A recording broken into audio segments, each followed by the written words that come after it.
Good morning, ladies and gentlemen. This is Arnis Luks here at the Freedom Forum, and I'd like to welcome from Canada, Yves Potvin. Welcome, Yves.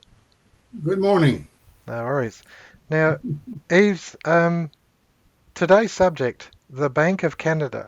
I just want to cut across to some websites and just touch on a few things to just lead us into this subject. So the first one is that under the Michael Journal, there's an article called "The Bank of Canada Must Finance Our Country Debt-Free."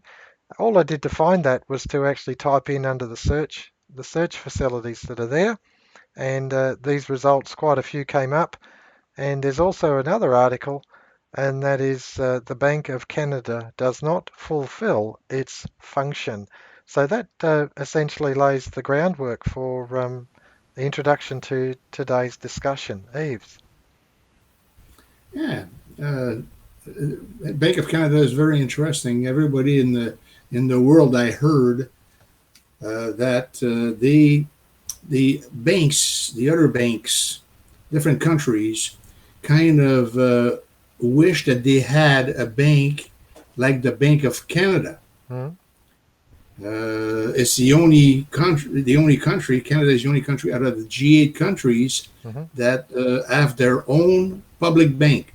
Public bank. Uh, Yeah, public bank. Hmm. It's kind of a central bank, but it's a public bank. It's owned by the government, therefore it's owned by the people. Hmm.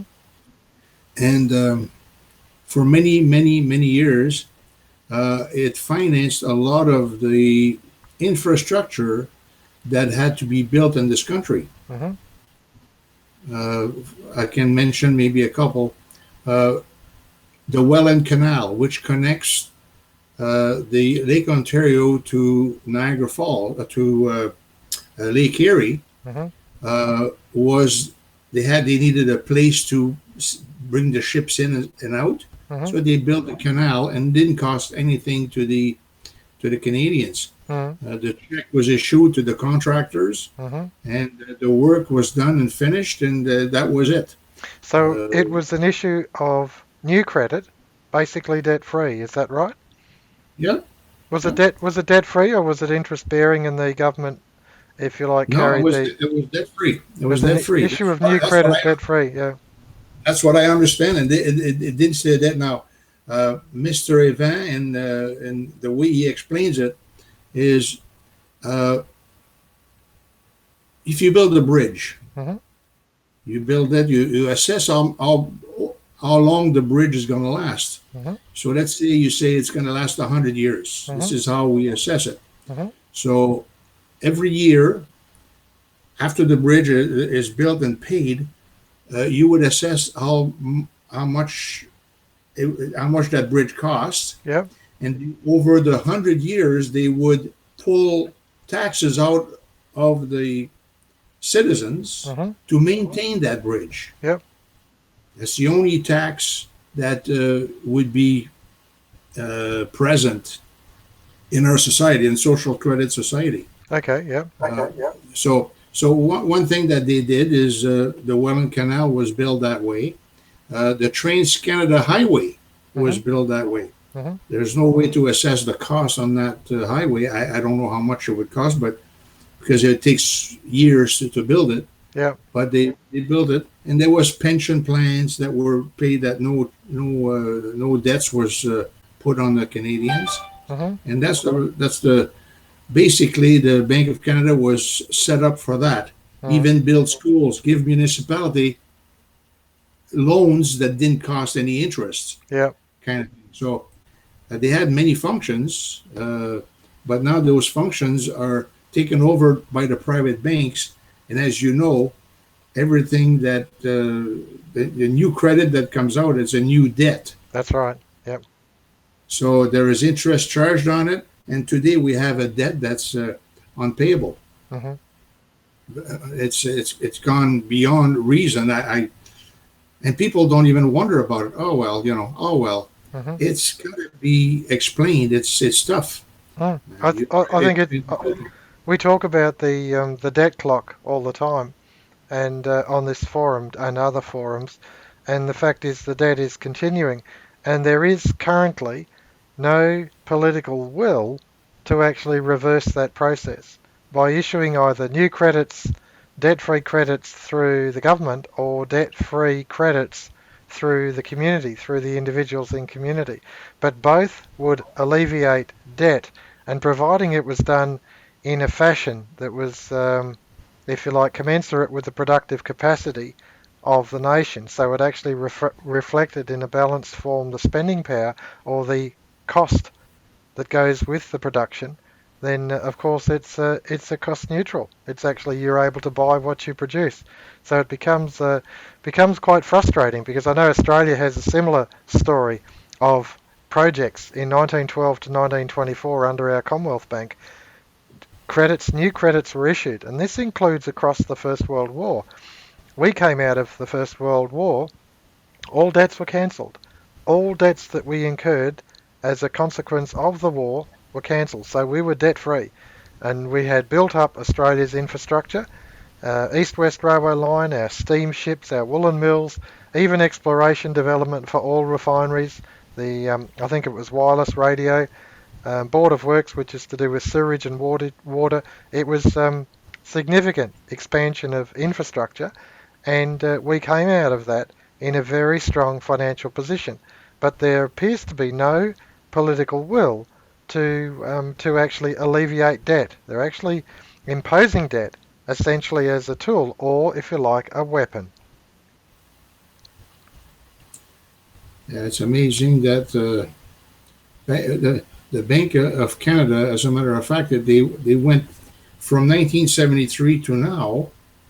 They've been sued or attempted to be sued, taken to court and everything else uh, over the past few years. Since 1915 or 2015 rather, the Bank of Canada was taken to court by uh, a group called Comer.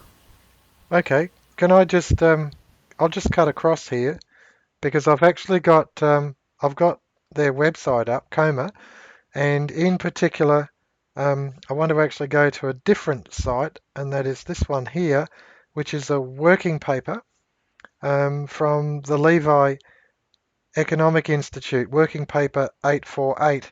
And what I find interesting is within this abstract, the second half of this abstract, the paper presents a counterexample in the activities of Bank of Canada during the period 35 to 1975, when, working with the government, it engaged in significant direct or indirect monetary financing to support fiscal expansion, economic growth, and industrialisation. So for 35 to 75, that's a period of 40 years of which there was economic expansion, and it was policy of the bank. And I find it interesting because we, in the election discussions, in the election debates, we've just had one, all those things, all we ever discuss is administration. Who's going to be a better administrator of the existing policy?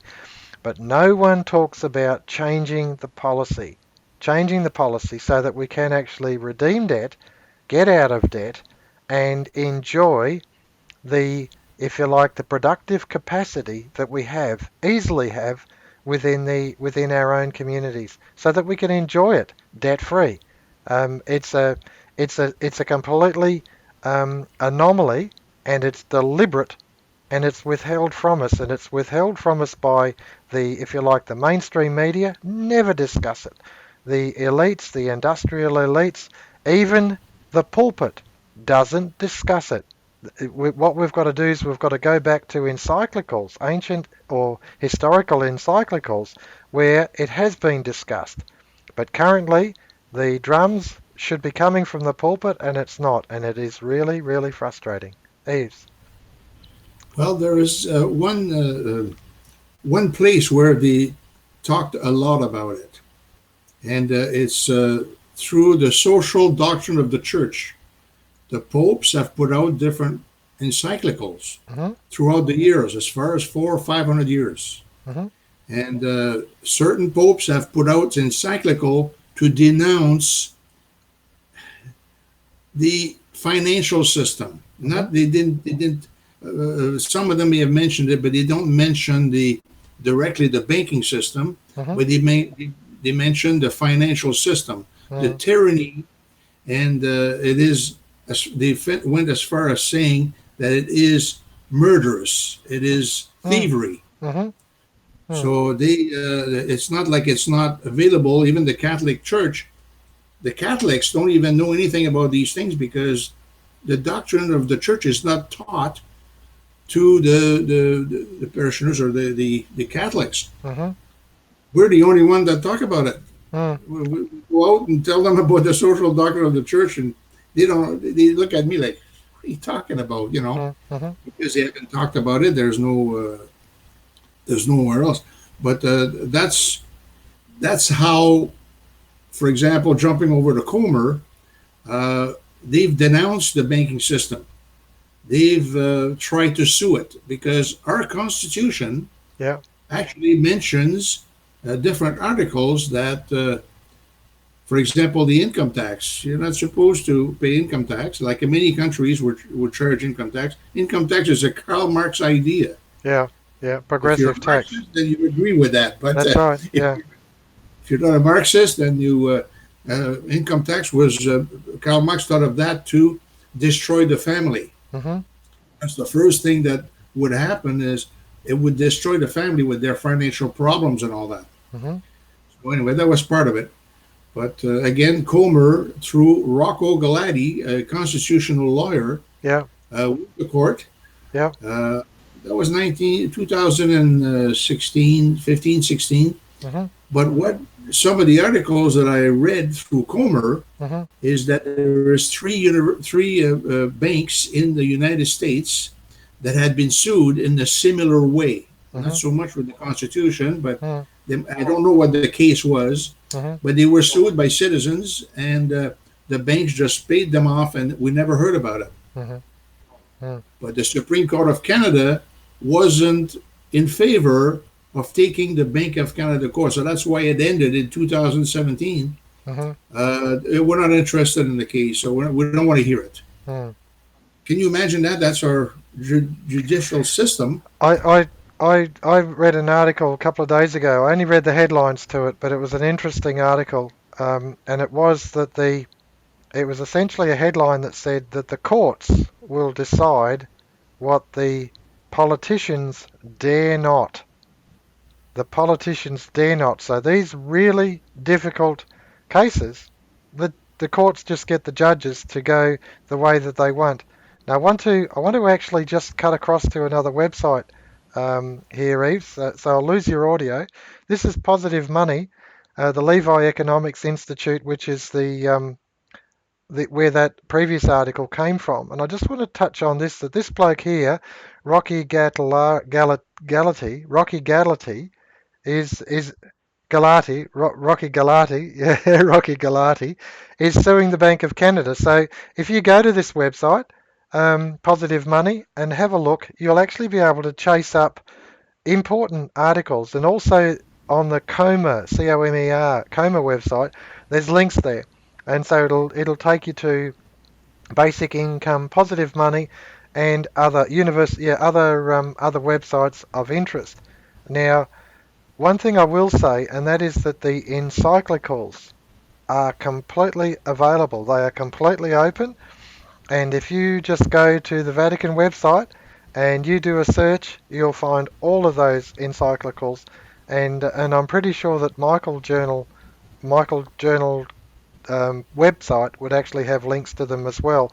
So it's not as if the information's not there. It is certainly there for the student. You've just got to be prepared to go looking for it.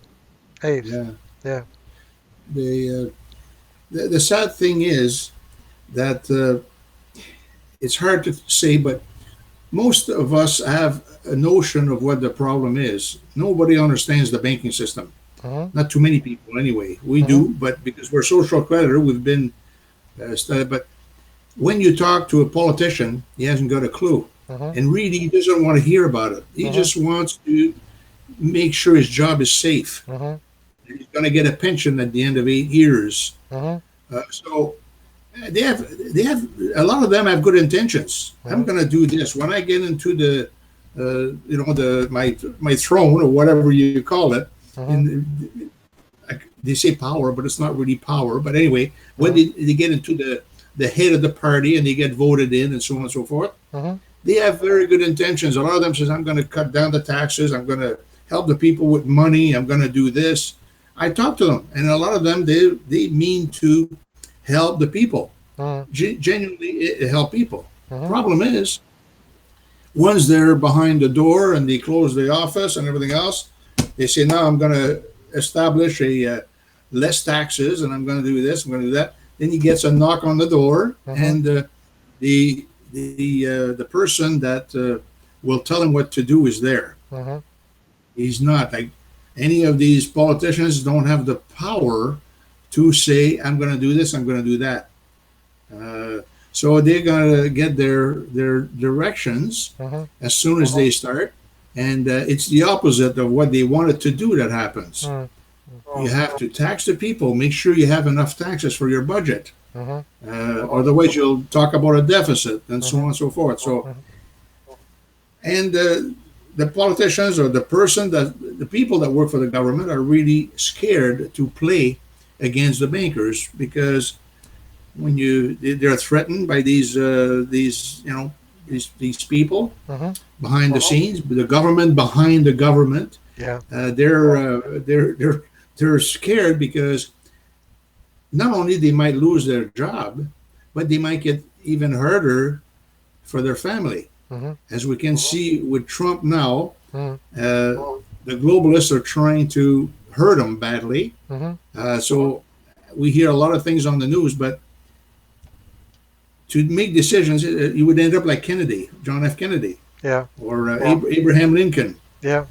So this is what they're facing. Mhm. So they only listen, like you said, the administration. So Mhm. they stick to that. You can't talk to them about anything else Mhm. because they don't know anything else. They don't know Yeah. how it works. Yeah. I put it to you, Yves, that I got an echo coming in there. I put it to you that the the policy is not changing. It is simply administration. Administration. They'll argue about techniques. They'll argue about this. They'll argue about that. But in actual, to change the policy direction and say instead of having irredeemable debt, we have redeemable debt. We actually start to work the debt through, and we issue new credits so that the financial system or the economic system is balanced. It has no intention of doing that. Now, I read an interesting book, at least part of it, the other day, and the book is called Witness, and it's by Whittaker Chambers. And Witness was he turned, if you like, state's evidence against Alga Hiss as a communist agent. Alga Hiss, of course, was the responsible for establishing United Nations. He was very high up in the American administration, and a lot of people in the American administration knew exactly the caliber of Alga Hiss. What I found fascinating about Whittaker Chambers in his, it was a foreword, it was actually the introduction. It was a letter to his children. What I found interesting about that was that he had exactly the same training as Alga Hiss. He'd been to the same indoctrination camps. He was as equally convinced of communism. He was equally convinced that there was no God, and if there is no God, then the highest being is man, and therefore man is in the place of God. Man is actually deity unto himself. And so, of course, with the dominance hierarchy that this Professor Jordan Peterson talks about all the time, whoever climbs to the top of the dominance hierarchy becomes ruler of the world, and life and death is just of no consequence to that person. And so, anyone underneath can be their life is on a thread if they step out of line. So it really is a tyrannical situation. Communism. Whittaker Chambers talking about this, he came out of it, turned state's evidence, and actually witnessed against Alga Hiss as a spy, a Soviet spy. And in his letter to his children, this is what I got out of it most of all, was that he saw his daughter's ear, and looking at the ear, He realized the wonder and splendor in the creation of that ear. And then he thought, nah, nah, we are not just random. We are not just flotsam. We are a created being, and there is design and purpose behind creation. Therefore, God is. And that most profound observation, that God is or God is not, is the difference between communism, if you like, or cultural Marxism or dialectical materialism. God is or God is not. And that is ultimately, that is the belief system that communists have. Now, coming back to the money system, coming back to government, coming back to the political arrangements we have, it's on that basis that we will argue administration or techniques till the cows come home. But it's only when we look and realize that God is, then you have to agree that people should be free. People Yeah. should be free because they have a soul, and they should be free to express the spirit that is inside of them. They are not just matter in motion. They are not cattle. They are not anything like that. And it's the most profound point of view. It changes the whole perspective. So the financial system, the Bank of Canada, all of these things are being subverted malevolently, deliberately against the people because God is not. That is their belief. And it's because of that belief it outworks. I know this is a big hiatus, but to me, my eyes nearly jumped out of my head when I was reading this. Whittaker Chambers, The Witness. What a profound statement for a communist, a former communist, now Christian, to make. Eves. It is mind-boggling, really. Mm, You talk about an ear, just an ear. Uh, so, you know that if there is a God, okay, there's a devil, and Satan's best tool is to make the people believe that he doesn't exist.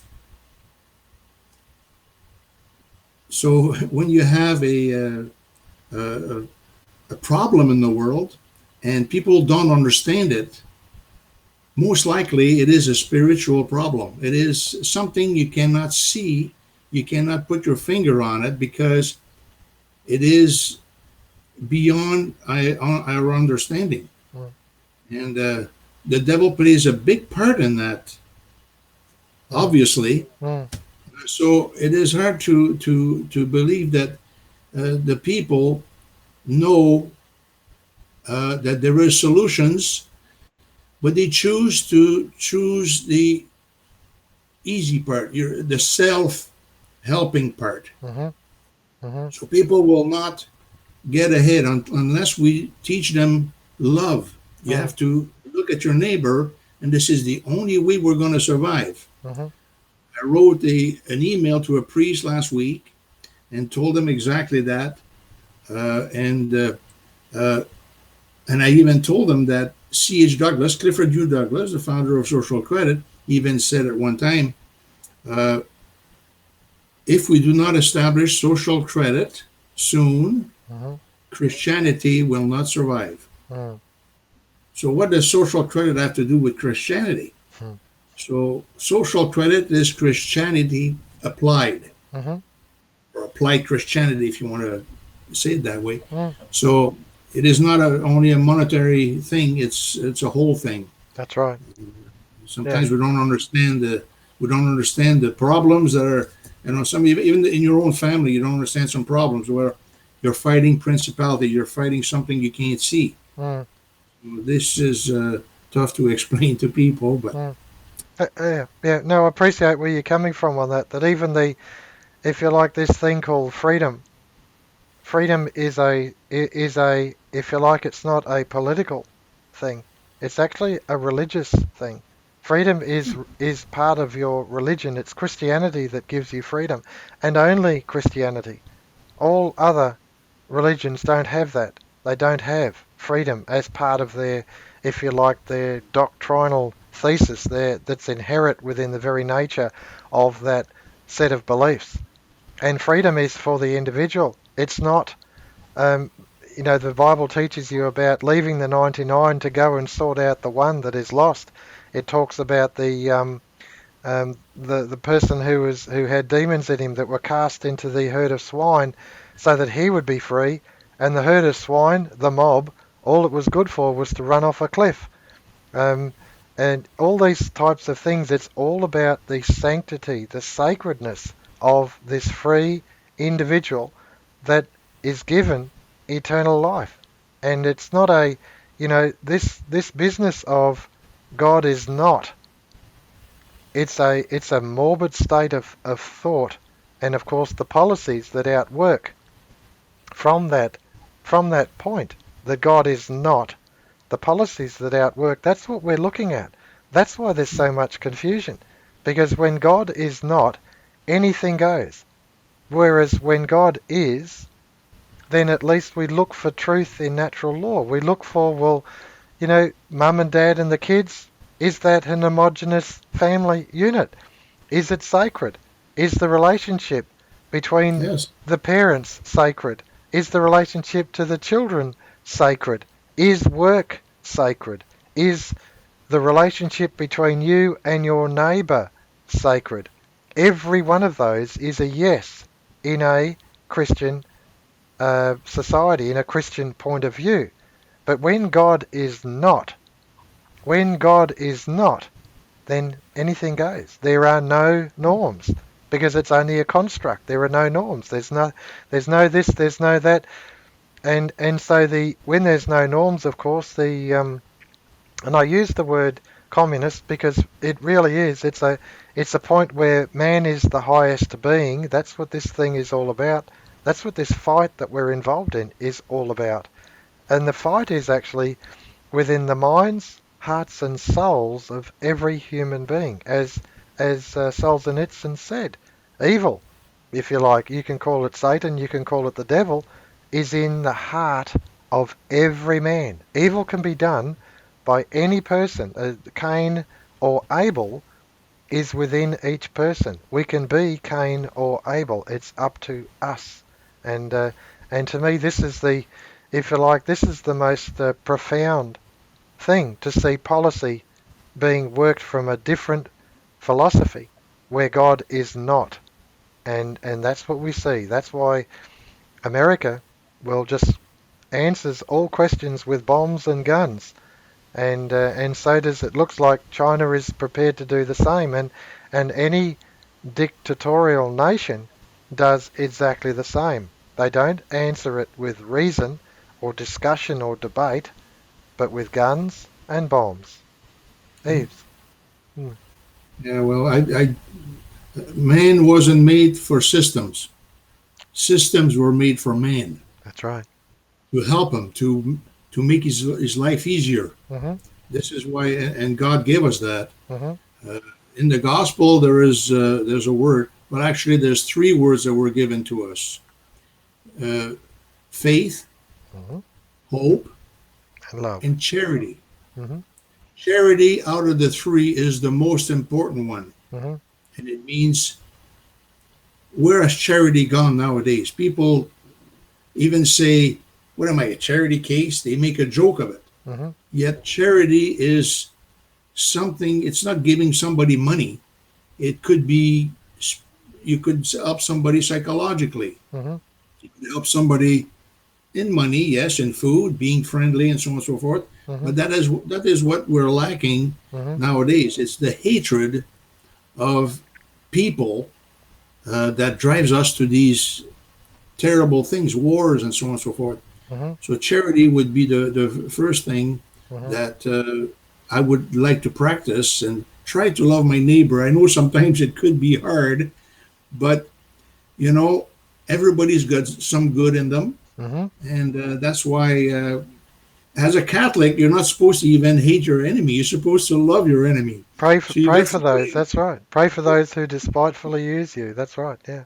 You got somebody that comes at you and they hits you in the face. Oh, I love you. You know, I guess it would be almost tough to do, but Mhm. Mm-hmm. That's the way we're supposed to do things. We're not supposed to have vengeance in us. Mm. So all these, the Bank of Canada, Comer, and all these people, they are practicing, not Bank of Canada, but I would say social credit. Bank of Canada is supposed to, but it's supposed to practice charity, to Yeah. think of your people. Yeah. That's right. Yeah. And it's not actually doing it. It's not doing anything like it. What it's doing is enslaving the people, indebting them to the point where they can't get out of it. It's irredeemable. The home loans, student loans, personal debts, government debts, all of it is debts. And you've got to go back to God is or God is not. Because Yeah. if God is, then what you've got to do is reconsider the system, the man-made system of finance that's tied in with economics. And with that, then there should be a sufficiency. If God is, then the world is a place of abundance, and you can't tell me it's not. But of course, when We're God rich.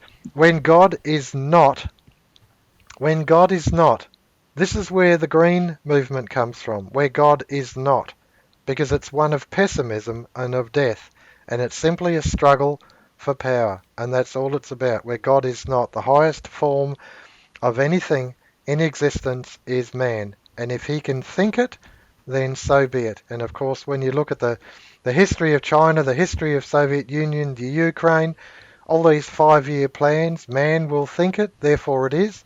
And of course, millions starved. And if they didn't starve, they objected to their slavery and they were put to death in their millions, in their hundreds of millions. And this is where God is not. This is the place. We actually bring hell on earth instead of heaven on earth. We bring it about because it's a policy that we pursue. God is not. And that's what we're seeing. And so we've got to really come to grips with it. The Bank of Canada is a reflection. The politicians are a reflection. The industrial civic leaders are a reflection. And dare I say it, we're not hearing any noise from any other corner, and we should, on this single issue that God is, and therefore policy should reflect that God is. Yes. Yeah. It is so hard. I was just looking at we were at a meeting. Helen and I were at a meeting last Saturday, Hmm.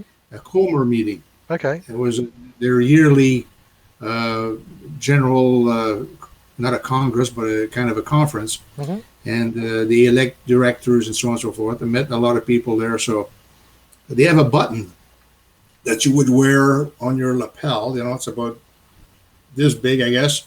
And it says on there, mod, uh, modern slavery is not in chain. Is modern man is how does it go? Modern slavery is not in change; it's in debt. Mm. So they're not. I should have brought the button, but it's up at the. Okay, it's not in chains, chains. It's not modern slavery is not in chains, it's in debt. So It's in slavery, debt. Yes. yeah, so slavery is Modern about, man is not in chain. Modern slavery somehow it's in there. yeah, But anyway, that's the saying. yeah, yeah. And No, I agree. I agree. Yeah. so they are actually social creditor, although we have to. I want to talk to them about the whole thing because Mm. they seem like a good group. They Mhm. meant well. They wanted to Mhm. show Mm. their love for their fellow man, Yeah. Yeah. Yeah. by doing this. To me the discussion between the basic income, positive money reform, coma, all that sort of thing, the common ground is policy, not administration. The common ground to me is that the debt should be redeemable and that the communities should be able to purchase what they produce. And that to me is policy. It should be reflected in policy. And and the how it's done, as long as it's done. It doesn't matter how. If you argue about the how, whether it's a basic income, a national dividend, whether it's helicopter money or it's money through government programs, how it's done, it might be a combination of all those things. But as long as it's done and that debt becomes redeemable, and that to me is the key to it. I'm just going to cut across because we're 35 minutes. I'm just going to cut across to the Okay. websites again. That's really gone quickly. So Positive Money was one of the websites. Universal Basic Income, basicincome.com, Coma, comer.org. These are the Michael Journal articles. The Bank of Canada does not fulfill its function. And the other article is the Bank of Canada must finance our country debt free. And the final website I want to bring is the ALOR Library.